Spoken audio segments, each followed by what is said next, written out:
Shalom bien-aimés dans le Seigneur, grande est notre joie de nous retrouver au pied du Grand Roi pour notre méditation quotidienne.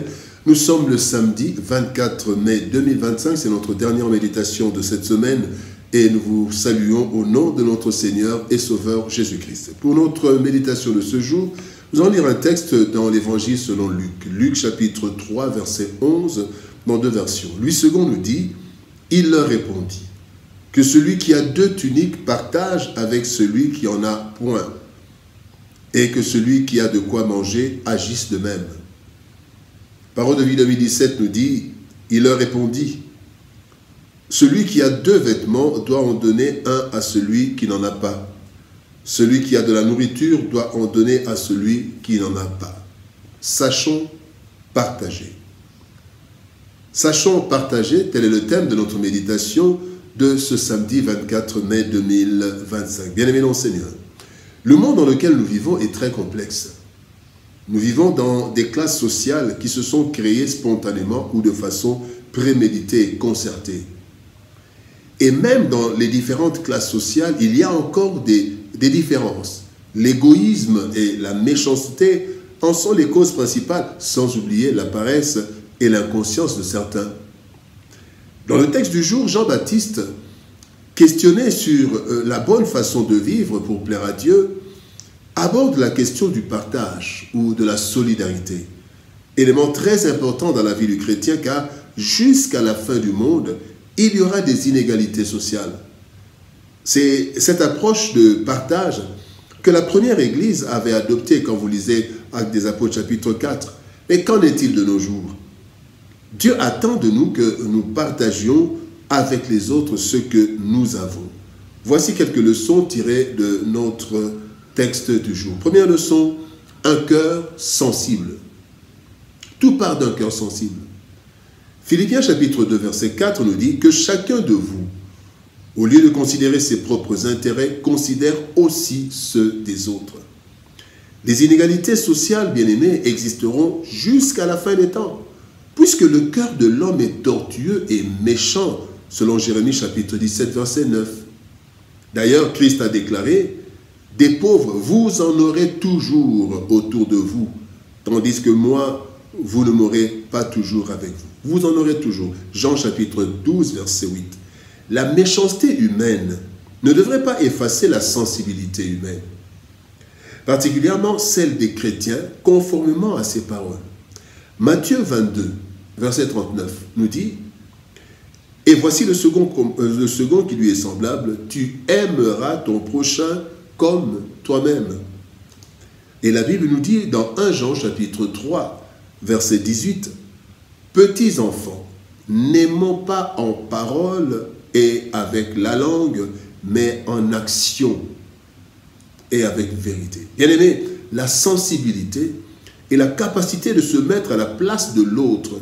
Et cela est primordial pour savoir partager. Ainsi qu'il est dit dans Luc chapitre 3, chapitre 6, verset 31, « Ce que vous voulez que les hommes fassent pour vous, faites-le de même pour eux. » Le deuxième point, bien-aimé, parlons d'une décision responsable. Décision responsable. Partager, c'est une décision responsable. Actes des Apôtres, chapitre 4, verset 34, la Bible dit « Il n'y avait parmi eux aucun indigent. Tous ceux qui possédaient des champs ou des maisons les vendaient, apportaient le prix de ceux qu'ils avaient vendus. » Ça, c'est la première église, l'église au commencement. Bien, mais plusieurs ont de bonnes intentions qui se limitent dans le cœur ou dans les pensées. Donner est une décision qui n'a pas toujours été facile, mais très responsable. Et plusieurs ne donnent pas pour plusieurs raisons. Il y en a qui disent qu'ils n'ont pas assez pour eux-mêmes. Il y en a qui disent que j'ai fourni mes propres efforts, que les autres aussi fournissent leurs efforts. D'autres disent qu'ils ne veulent pas donner, il ne veut pas donner s'il n'y a rien en retour. Comme on dit dans ce monde, il n'y a rien de gratuit, rien pour rien. Et enfin, il y en a qui disent que ce que je peux donner ne représente rien de consistant. Je voudrais bien aider, mais je n'ai rien. Ces positions ne sont pas responsables, bien-aimés, car voici les réponses à ces attitudes. Luc chapitre 16, verset 10, la Bible dit, « Celui qui est fidèle dans les moindres choses l'est aussi dans les grandes. Et celui qui est injuste dans les moindres choses l'est aussi dans les grandes. » Quand nous avons peu, bien-aimés, pour nous-mêmes, c'est peu. Mais quand nous n'arrivons pas à partager ce peu, bien-aimés, ça sera catastrophique. Si nous partageons le peu, nous aurons plus et nous partagerons. Et il y a 1 Corinthiens chapitre 4, verset 7 qui nous dit « Qu'as-tu que tu n'aies reçu ?» Ça, c'est pour ceux qui disent que « Voilà, moi j'ai fourni mes propres efforts. Qu'as-tu que tu n'aies reçu? Et si tu as reçu, pourquoi te glorifier? Comme si tu n'avais rien reçu. » Nous avons tous reçu d'une façon ou d'une autre. Dans Luc chapitre 6, verset 38, la Bible dit « Donnez et vous sera donné. » C'est pour ceux qui disent que voilà, ils ne veulent pas donner sans recevoir. En fait, la Bible dit « Donnez et vous sera donné. » Nous récoltons toujours. Et pour ceux qui disent qu'ils n'ont pas assez, donc ceux qui veulent donner ne représentent rien, ils ont honte de donner, ou ils disent que ça ne va pas aider les autres.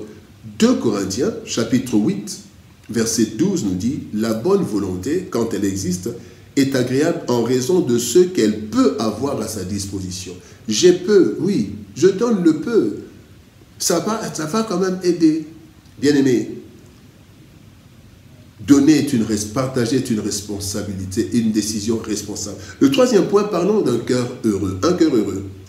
Actes des Apôtres, chapitre 20, verset 35, la Bible dit « Je vous ai montré de toute manière que c'est en travaillant ainsi qu'il faut soutenir les faibles et se rappeler les paroles du Seigneur qu'il a dit lui-même.